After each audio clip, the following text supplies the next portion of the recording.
अस्सलामु अलैकुम नाजरीन। मुझे शक होने लगा है कि तुम हमें धोखा दे रहे हो, शाबान सकफी ने कहा। मेरे अरबी दोस्त मोको ने कहा, मैंने तुम्हारे सलार तक पहुंचने का जो तरीका सोचा है वो मैं तुम्हें बताता हूं। कुछ दिनों बाद मेरी एक बहन की शादी हो रही है। ये शादी होगी और मैं वहां जाऊंगा। मैं तुम्हें दिन और वक्त बता देता हूँ और एक जगह भी बता दूंगा। तुम्हारे कम अज़ कम 1,000 आदमी मुझ पर हमला करेंगे और मुझे गिरफ्तार कर लेंगे। मेरे साथ बहुत थोड़े आदमी होंगे। अगर तुम मुझे इस तरह पकड़ लोगे तो मुझ पर यह इल्ज़ाम नहीं आएगा कि मैंने लड़े बगैर मुसलमानों के आगे हथियार डाल दिए हैं। शाबान सकफी को यह तजवीज़ अच्छी लगी। मोको ने उसे एक रास्ता समझाया जो साकरा की तरफ जाता था और एक ऐसी जगह बताई जहां ज़मीन कटी फटी थी, टीले और टेकरियां भी थीं और यह ज़मीन हर लिहाज से घात लगाने के काबिल थी। शाबान सकफी मोको के साथ ज़रूरी तफसीलात तय करके वापस आ गया। वो कले से निकल गया तो मोको ने अपने फौजी कमांडरों को बुलाया। तुम जानते हो राजा दसाइयों ने मुसलमानों के आगे हथियार डालकर उनकी इताअत कबूल कर ली है। मुसलमानों ने मुझे भी और हम सब को भी मेरे बाप की तरह बुज़दिल समझ लिया है। तुमने देखा है अभी अभी एक मुसलमान फौज के सलार का एलची मेरे पास आया था। वो ये पैगाम लेकर आया था कि हम बगैर लड़े उनकी इताअत कबूल कर लें। मैंने उस एलची को धुतकार कर रुखसत कर दिया है। उसे जिंदा नहीं जाने देना था। एक कमांडर ने कहा, वो हमारी गैरत को ललकारने आया था। हाँ महाराज, एक दो और ने कहा, उसका सर काट कर उसके सलार की तरफ भेज देना था। मैंने ऐसे ही सोचा था, मोको ने कहा, लेकिन यह बुज़दिलों की हरकत है। जंगजू अकेले आदमी को नहीं मरा करते, वो दुश्मन के लश्कर का मुकाबला किया करते हैं। तमाम लोगों से कह दो कि मैंने दुश्मन की इताअत कबूल करने से इनकार कर दिया है। लोगों से कहो कि लड़ाई के लिए तैयार रहें। मैं 2 रोज़ बाद अपनी बहन की शादी पर साकरा जा रहा हूँ। इस शादी पर तुम सबको जाना था, लेकिन तुम्हारा यहाँ रहना ज़्यादा ज़रूरी है क्योंकि ख़तरा है कि दुश्मन मेरी गैर हाजिरी में हमला कर सकता है। मुझे पूरी उम्मीद है कि मेरी गैर हाजिरी में हमला हुआ तो तुम मुझे अपने साथ समझते हुए दुश्मन के ऐसे छक्के छुड़ाओगे कि वो सिवाय भागने के और कुछ नहीं कर सकेगा। मोको ने अपने फौजियों और शहरों में जोशो खरोश पैदा कर दिया। मरेखों की तहरीरों से पता चलता है कि मोको खुद सर आदमी था। ये बताना नामुमकिन है कि इस खानदान पर हमला हुआ था और जंगी हालात पैदा हो गए थे, लेकिन फिर इन्होंने अपनी लड़की की शादी मुलतवी क्यों नहीं की थी। तारीखों में इतना ही इशारा मिलता है कि मोको अपनी बहन की शादी पर साकरा जा रहा था और उसने शाबान सकफी से कहा था कि रास्ते में उस पर हमला करके उसे गिरफ्तार कर लिया जाए। शाबान सकफी ने मोहम्मद बिन कासिम को मोको की स्कीम सुनाई। क्यों तुमने इस पर गौर नहीं किया? मोहम्मद बिन कासिम ने कहा, यह भी तो हो सकता है कि हम 1,000 मुजाहिदीन को भेज दें तो वहाँ 2-3 हज़ार आदमी घात में मौजूद हों और वो हमारी 1,000 नफरी को ख़त्म कर दें। खतरा मोल लेना पड़ेगा। शाबान सकफी ने कहा, मुझे उम्मीद है कि ऐसा नहीं होगा। हम यूं कर सकते हैं कि उन 1,000 आदमियों को आगे भेजकर उनके पीछे 500 सवार कुछ फासले पर रख कर भेज दें। मोहम्मद बिन कासिम ने शाबान सकफी की तजवीज़ मंजूर कर ली। जिस खतरे का उसने इजहार किया था वो बेबुनियाद नहीं था। धोखाधड़ी और फरेबकारी हिंदू की फितरत में शामिल है, जो शुरू से ही हिंदू की फितरत का लाजमी हिस्सा बनी रही है। मोहम्मद बिन कासिम हिंदू की इस फितरत से अच्छी तरह वाकिफ था। इस तरह उसने इस खतरे को महसूस किया और अपने 1,000 मुजाहिदीन को बचाने के लिए 300 सवार तैयार कर लिए, जिन्होंने इन 1,000 मुजाहिदीन से 1.5-2 मील का फासला रखकर पीछे पीछे जाना था। 1,000 मुजाहिदीन को अलग कर लिया गया और उनकी कमान सलार नबात बिन हंजला को दी गई। उसे और उसकी 1,000 नफरी को अच्छी तरह समझा दिया गया कि क्या कार्रवाई करनी है। उन्हें यह भी बताया गया कि मुकाबला ना होने के बराबर होगा और हो सकता है कि मुकाबला बहुत ही सख्त हो और घेरे में आ जाने का खतरा भी है। उन्हें मजीद जंगी हिदायत भी दी गईं और मुकर्रर दिन से एक रात कबल यह दस्ता नबात बिन हंजला की जेर कमान रवाना हो गया। वो जगह गलबन बहुत दूर नहीं थी। ये दस्ता आम रास्ते से हटकर दुश्वार गुजार इलाके से गुजरता हुआ तलुए आफ्ताब से पहले ही उस मकाम तक पहुंच गया जो मोको ने शाबान सकफी को बताया था। वहां से एक कुशादा पगड़ नदी गुजरती थी। उसके दाएं और बाएं के इलाके में टीले भी थे, गहरे खड़ भी थे और कहीं कहीं रतीली चट्टानें भी थीं। ये इलाका और इसके खद्दोखाल घात के लिए निहायत मौजू थे। नबात बिन हंजला के 1,000 आदमियों को ज़मीन के इन नशेब फराज ने छुपा लिया। 300 सवार जो इस दस्ते के पीछे आ रहे थे वो भी पहुंच गए, लेकिन उन्हें वहां रुकना ना था।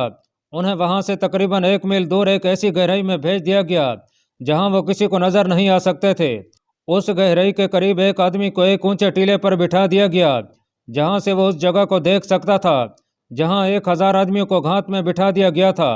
उसका काम यह था कि वो देखता रहे और जब उसे उस तरफ से इशारा मिले तो वो सवार दस्ते को बताए। उसके इशारे पर सवार दस्ते ने 1000 मुजाहिदीन की मदद को पहुंचना था। आधा दिन गुजर चुका था जब दूर से एक घुड़सवार काफिला आता नजर आया। नबात बिन हंजला टीले के सामने खड़ा देख रहा था।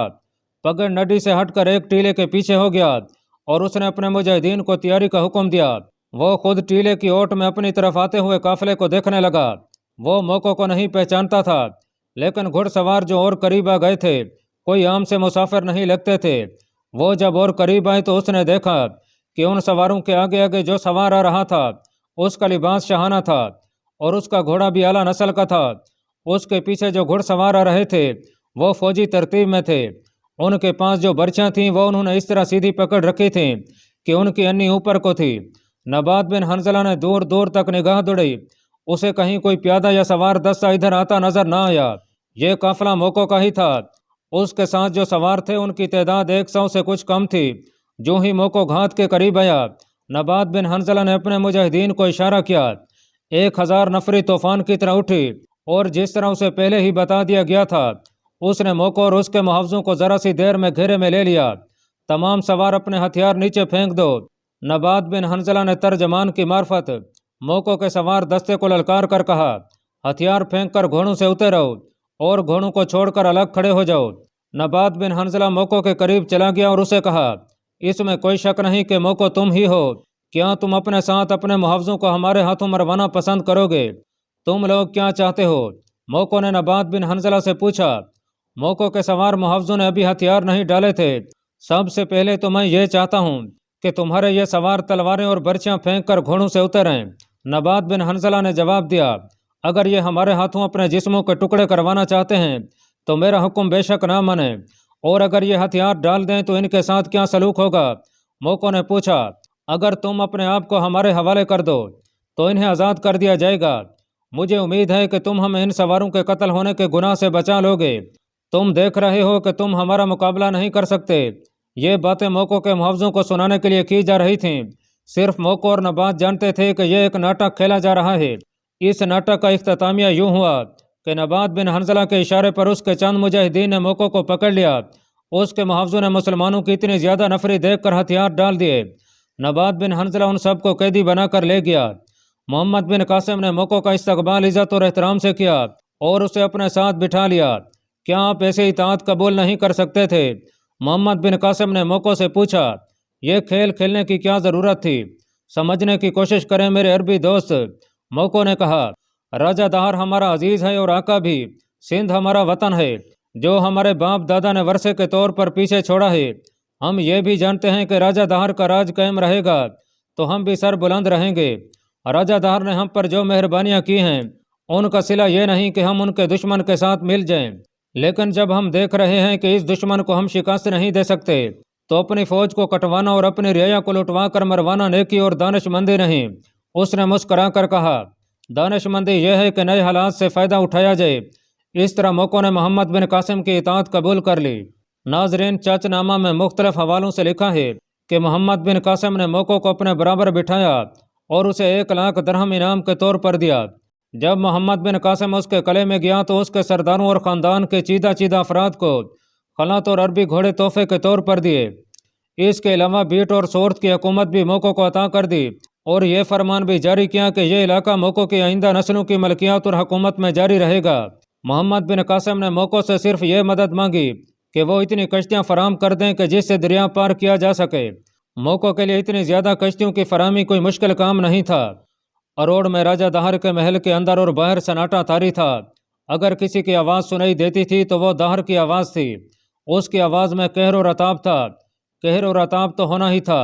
कुछ ही देर में उसे इतला मिली थी कि दसाइयों और उसके बड़े बेटे रासिल और छोटे बेटे मौको ने मुसलमानों की इताअत कबूल कर ली है और मौको मुसलमानों के साथ मिल गया है। ये इतला देने वाला उसका अपना फौजी हाकिम जाबीन था।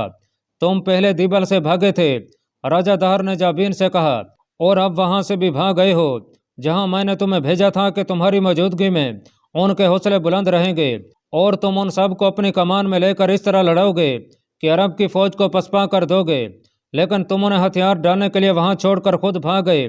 مہاراج جابین نے کہا، دیبل سے میں اس لیے بھاگا تھا کہ دیوال کا جھنڈا گر پڑا تھا، پورے لشکر اور شہر کے لوگوں پر خوف طاری ہو گیا تھا، اور ان میں ایسی بھگدڑ مچی کہ دیوار سے تمام تیر انداز نیچے کو بھاگ گئے، اور ان سب نے میری اجازت کے بغیر دروازے کھول دیے تھے اور مسلمانوں پر حملہ بول دیا۔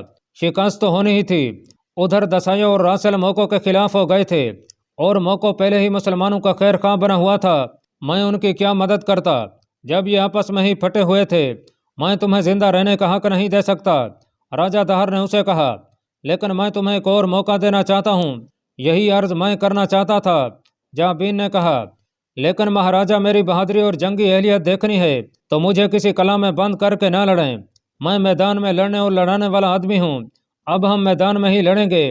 راجہ دہر نے کہا، میں نے جو سوچا تھا وہ سب بیکار گیا۔ مجھے امید تھی کہ میرے فوجی حاکم اور قلعہ دار عربوں کا محاصرہ کہیں بھی کامیاب نہیں ہونے دیں گے، اور محمد بن قاسم کی جنگی طاقت 2-3 قلعوں کے محاصرے میں ہی ختم ہو جائے گی، اور وہ اپنے زخم چاٹتا ہوا واپس چلا جائے گا۔ لیکن سب نے مجھے مایوس اور شرمسار کیا۔ مسلمانوں کی طاقت کم ہونے کی بجائے بڑھتی چلی گئی۔ میرے اپنے حاکموں نے حملہ آوروں کے ہاتھ مضبوط کیے۔ مہاراج کی جے ہو۔ جابین نے کہا، اب ہمیں محاصروں کی جنگ ترک کر دینی چاہیے۔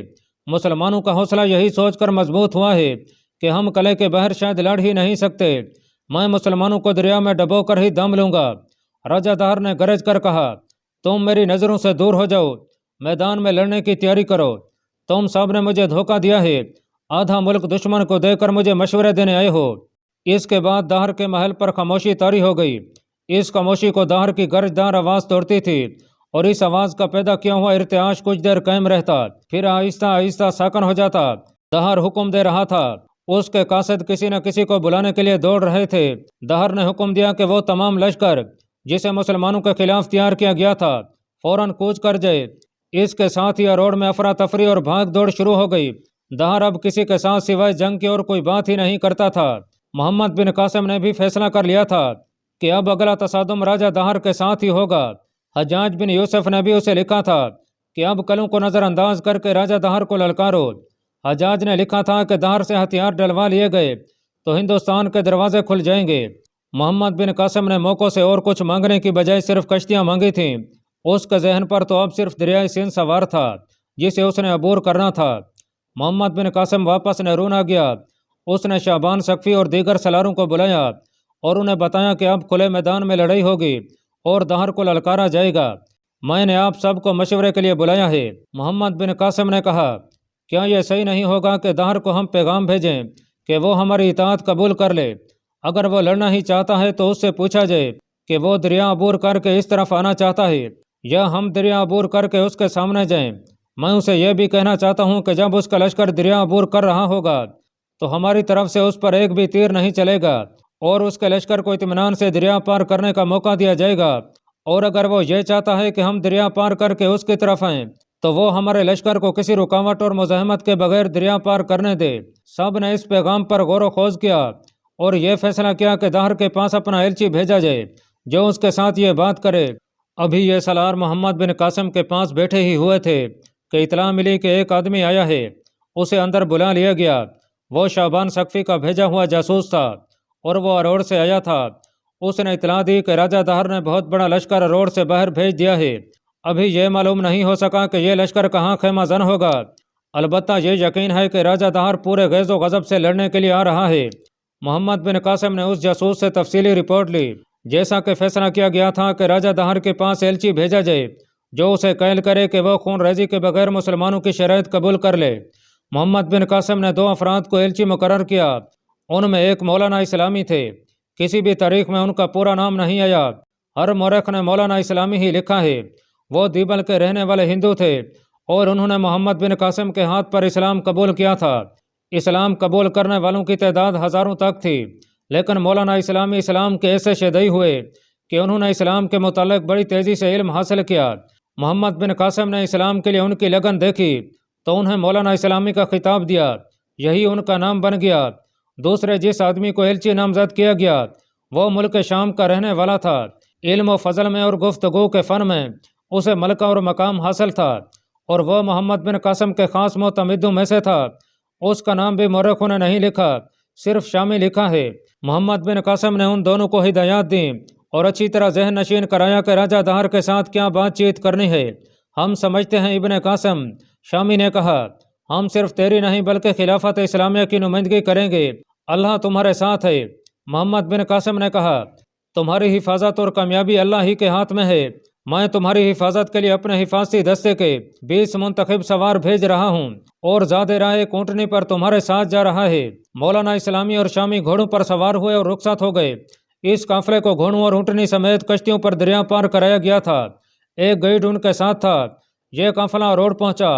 राजा दहर को इतला मिली तो उसने दरबार में बुला लिया। मौरख लिखते हैं कि मौलाना इस्लामी और शामी ने अपनी हसीयत का यह मुजाहरा किया कि अपने 20 सवार मुहावजों को साथ लेकर दहर के दरबार तक गए। सवारों को दरबार के सामने 2 सफ़ों में खड़ा किया। हर सवार के हाथ में बर्छी थी। ऊपर को उठी हुई बर्छियों की अनियाँ चमक रही थीं। दोनों एलची गर्दन ऊंची और सीने ताने हुए दहर के दरबार में दाखिल हुए। वहाँ तर्जमान की ज़रूरत नहीं थी, क्योंकि मौलाना इस्लामी दीबल के रहने वाले थे। वो इसी खित्ते की ज़बान बोलते थे। तुम सब पर अल्लाह की सलामती हो, मौलाना इस्लामी ने कहा। राजा दहर उन्हें घूर रहा था। उसके माथे पर शिकन पड़ गए। क्या तुम दोनों शाही आदाब से वाकिफ नहीं? राजा दहर ने अपने लहजे में रऊनत पैदा करके कहा, या तुम्हें किसी ने बताया नहीं कि तुम एक राजा के दरबार में दाखिल हो रहे हो? महाराजा के दरबार में किसी दरबारी की आवाज़ सुनाई दी। ये सिंध के महाराजा का दरबार है, जिसकी हैबत से सब कंपते हैं। मौलाना इस्लामी ने शामी को बताया कि राजा दहर और उसके दरबारी क्या कह रहे हैं। तुम जानते हो इन्हें क्या जवाब देना है? शामी ने कहा, सर जरा ऊंचा करके बात करो। हम सिर्फ अल्लाह के दरबार के आदाब जानते हैं ए राजा। मौलाना इस्लामी ने कहा, किसी इंसान के आगे झुकना हमारे मजहब में गुनाह है। हमें बताया गया है कि तुम दीवल के रहने वाले हो। राजा दहर ने मौलाना इस्लामी से कहा, तुम हमारे मुलाजम थे। तुम अच्छी तरह जानते हो कि दरबार में जिसे भी आने का शर्फ बख्शा जाता है वह झुककर आदाब बजा लाता है और बाँस सजदे भी करते हैं। तुम्हें दरबार में आकर आदाब का ख्याल रखना और झुकना चाहिए था। मैं जब आपका मुलाजम था तो झुका करता था। मौलाना इस्लामी ने कहा, अब मुसलमान हूँ, सजदे के लायक सिर्फ अल्लाह है। आप अल्लाह के गुमराह बंदे हैं। मैं आपको वो रोशनी दिखाने आया हूँ जिसने मुझे कुफर की तरीकी में सीधा रास्ता दिखाया है। तुम खुशकिस्मत हो कि एलची बनकर आए हो। राजा दहर ने गुस्सैली आवाज़ में कहा। मौलाना इस्लामी ने शामी को बताया कि दहर ने क्या कहा है। इसे कहो कि हम दोनों के कत्ल से अरब की फ़ौज को कुछ नुकसान नहीं पहुँचेगा। शामी ने मौलाना इस्लामी से कहा, लेकिन हमारे खून की जो कीमत तुम्हें देनी पड़ेगी उसे तुम तसव्वुर में नहीं ला सकते। हमारे खून के एक एक कतरे के बदले तुम्हें एक एक आदमी का खून देना पड़ेगा। मौलाना इस्लामी ने अपनी ज़बान में यही अल्फाज दोहराए। राजा दहर यूं सीधा होकर पीछे हटा जैसे उसे शदीद झटका लगा हो। गुस्से से उसका चेहरा दमकने लगा। दरबार पर सन्नाटा तारी हो गया। तमाम दरबारी अपने महाराजा की तरफ देख रहे थे कि अभी इन दोनों एलचियों के कत्ल का हुक्म सादर होता है। हमारी बर्दाश्त से बाहर है कि तुम जैसे बदतमीज आदमी कुछ देर और हमारे दरबार में खड़े रहें। राजा दहर ने तंजिया लहजे में कहा, कहो क्या पैगाम लाए हो? जो कहना है जल्दी कहो और रुखसत हो जाओ। और हम ऐसे राजा के दरबार में खड़ा रहना बर्दाश्त नहीं कर सकते जिसमें इतना सा भी इखलाक नहीं कि एक सलार आला के एलचियों को बैठने के लिए कहता।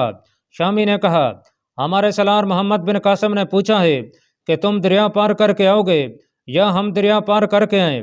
मौलाना इस्लामी ने पूछा, हमारे सलार ने कहा है कि तुम दरिया पार करो या हम करें। दोनों पर लाजिम होगा कि रास्ता छोड़ दें।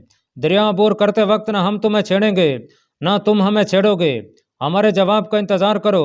राजा दहर ने कहा और अपने एक वजीर को जिसका नाम सियाकर था साथ लेकर साथ वाले कमरे में चला गया। 3-4 मौरखों ने दहर और एलची की पूरी गुफ्तगू लिखी है और दहर ने वजीर सियाकर के साथ जो सलाह मशवरा किया था वो भी लिखा है। उसने सियाकर से पूछा कि मुसलमानों को दरिया के इस तरफ आने दिया जाए या हमें अपना लश्कर दरिया के पार ले जाना चाहिए। बात बिल्कुल साफ है महाराज, सियाकर ने कहा। मुसलमानों को इधर आने दें। लड़ाई के वक्त दरिया उनके पीछे होगा। उनके पीछे हटने की जगह ही नहीं होगी। ये भी सोचें कि उनकी रसद ख़त्म हो गई तो कहाँ से लाएंगे? हम उनकी कश्तियाँ जला देंगे। हम चूँकि इस तरफ होंगे इसलिए हमें रसद की कोई तकलीफ नहीं होगी। राजा दहर दरबार में आया। अपने सलार से कहना कि दरिया पार करके इधर आ जाएं। राजा दहर ने दोनों एलचियों से कहा और उसे कहना कि तुम जिंदा वापस नहीं जा सकोगे और उसे यह भी कहना कि तुम्हारी कोई शर्त हमें मंजूर नहीं। जिसका मजहब सच्चा होगा वो फतह याब होगा। तुम दरिया पार करके इधर आ जाओ हम तुम्हें इख्तियार देते हैं कि दरिया में तुम्हारे लश्कर पर कोई हाथ नहीं उठाएगा। बेखौफ होकर दरिया अबूर करो, हम लड़ाई के लिए तैयार हैं। मौलाना इस्लामी और शामी वापस आ गए। नेरून पहुंचकर उन्होंने मोहम्मद बिन कासिम को वो गुफ्तगू सुनाई जो दहर के साथ हुई थी। फिर उसका जवाब सुनाया। अल्हम्दुलिल्लाह, मोहम्मद बिन कासिम ने कहा, हम यही चाहते थे। नाजरीन, चाचनामा में यह भी शामिल है कि मौलाना इस्लामी और शामी के वापस आने के फ़ौरन बाद राजा दहर ने बागियों के सरदार को बुलाया और उससे भी मशवरा लिया। हारे सलाफ़ी मोहम्मद बिन कासिम से मिला था और उसने यकीन दिलाया था कि बागी अरब राजा दहर के एहसान का सिला देने के लिए अरबों के खिलाफ नहीं लड़ेंगे। मोहम्मद हारे सलाफ़ी ने राजा दहर को भी अपना फैसला सुना दिया था कि वो उसका हर हुक्म मानेंगे, लेकिन ऐसी किसी कार्रवाई में शामिल नहीं होंगे जो मोहम्मद बिन कासिम के खिलाफ जाती हो। अब मोहम्मद बिन कासिम के एलचियों के जाने के बाद राजा दहर ने जिस सलाफ़ी सरदार को मशवरे के लिए बुलाया था, चाचनामा में उसका नाम मोहम्मद अलाफ़ी नहीं लिखा, सिर्फ ये लिखा है कि ख़ानदान अलाफ़ी के सरदार को बुलाया। ये कोई और सरदार होगा। बहरहाल ये तारीखी हकीकत है कि राजा दहर ने एक अलाफ़ी सरदार को बुलाया और मोहम्मद बिन कासिम के एलचियों के साथ उसकी जो गुफ्तगू हुई वो सुनाई और उससे पूछा कि उसकी क्या राय है। मैं तुम्हारी राय इसलिए पूछ रहा हूँ कि तुम भी अरब हो। राजा दहर ने कहा, अपने हम वतनों की खसलतों और लड़ने के तरीकों से वाकिफ हो, मैं उनकी आदत जानना चाहता हूँ। मेरी राय यह है कि आपके वजीर का मशवरा ठीक नहीं। अलाफ़ी सरदार ने कहा, पहली बात यह है कि मोहम्मद बिन कासिम की फ़ौज में चुने हुए तजर्बाकार सलार हैं और इस फ़ौज के सिपाही जवान आदमी हैं। उधेड़ उम्र आदमी शायद एक भी नहीं सिवाय सलारों और कमांडरों के। ये ना भूलें कि मुसलमान जब जंग के लिए रवाना होते हैं तो वो अजीज़ व अक़ारिब को और अपनी जानों को अल्लाह ताला के सपुर्द कर देते हैं और अल्लाह पर ही उनका भरोसा होता है। मुसलमान बेमकसद नहीं लड़ते, वो जंग को जिहाद कहते हैं। मुसलमान किसी लालच से या अपनी बादशाही को फैलाने के लिए नहीं लड़ते और वो अल्लाह ताला से मदद मांगते हैं और वो अपने मजहब को फैलाने के लिए लड़ते हैं। इस तरह वो जंग को एक मजहबी अकीदा समझते हैं। वो पीछे हटने का नहीं बल्कि आगे बढ़ने का रास्ता देखा करते हैं। कोई रुकावट आ जाए तो उसे ख़त्म करने के लिए अपनी जानें कुर्बान कर देते हैं। मैं कुछ और पूछना चाहता हूँ। राजा दहर ने कहा, तुम्हारे अरब भाई दरिया को अपने पीछे रख कर किस तरह लड़ेंगे और वो रसद का क्या इंतज़ाम करेंगे? वो दरिया के इस तरफ आ जाएंगे तो मैं उनकी रसद की कश्तियाँ रोक दूंगा। आप इस तरह मुसलमानों को रसद से महरूम नहीं कर सकेंगे। अलाफ़ी सरदार ने कहा, आप एक हुक्म जारी करें कि जो कोई आदमी अरबी लश्कर को गला, लकड़ी या खाने पीने और ज़रूरत की कोई चीज़ देता हुआ पकड़ा गया उसे उसी वक्त कत्ल कर दिया जाएगा। इस तरह मुसलमानों को परेशान करें, लेकिन वो इतनी जल्दी परेशान होने वाले नहीं। दरिया पार करके वो इस तरफ लड़ेंगे तो भी उनके जज्बे में कोई फ़र्क नहीं आएगा। राजा दहर अपने फैसले पर कायम रहा कि मुसलमानों को दरिया पार करने देगा। अल्लाह पाक कमी बेशी माफ़ फरमाए। अल्लाह आपका हामी व नासिर हो। आमीन।